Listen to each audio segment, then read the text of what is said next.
भौजी बहिनी तोहर होई गला सयानी जवानी हमके जान मारता।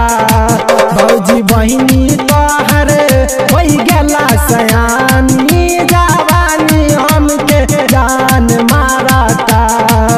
जवानी हमके जान मारता है, जवानी हमके जान मारता है। मन करी एक दे दी हम निशानी जवानी हमके जान मारता। भौजी बहिनी तोहर होई गला सयानी जवानी हमके जान मारता। जान मारता, जान मारता,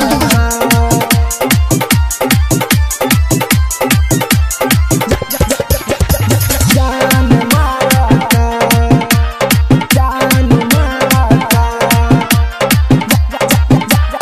जान मारता। डीजे विकास भौजी बहिनी तोहर होई गला सयानी जवानी हमके जान मारता।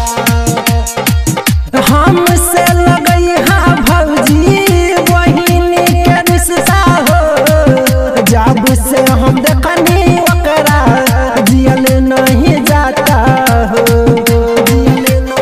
ए भौजी सुना हो, हमसे लगई हाँ भौजी बहिनी के रिश्ता हो, जब से हम देखनी ओकरा जियल नहीं जाता हो।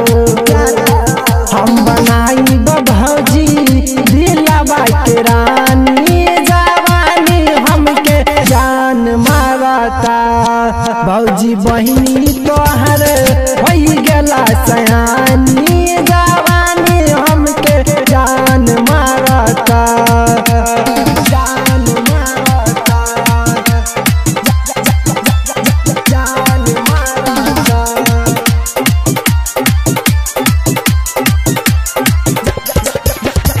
जान मारता, जान मारता, जान मारता। डीजे विकास भौजी बहिनी तोहर होई गला सयानी जवानी हमके जान मारता।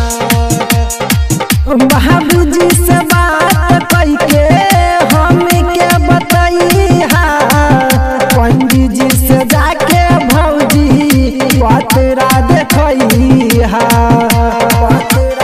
ए भौजी सुनत नहीं खुका, बाबूजी से बात कइके हमके बतैहा, पंडित जी से जाके भौजी पतरा देखैहा।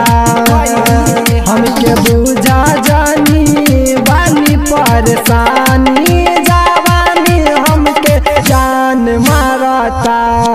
भौजी बहिनी तोहर होई गला सयानी जवानी हमके जान मारता।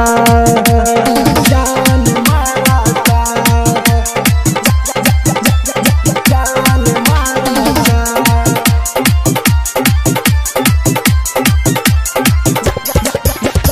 जान मारता, जान मारता, जान मारता। डीजे विकास भौजी बहिनी तोहर होई गला सयानी जवानी हमके जान मारता। वाहिंदर भगवत सवरिया लिखले बा कहानी, एही से भइल भौजी पहिने तर दीवानी, पहिने तर दीवानी। वाहिंदर भगवत सवरिया लिखले बा कहानी, एही से भइल भौजी पहिने तर दीवानी। गोविंद प्रेमी धरी है जाके राजधानी।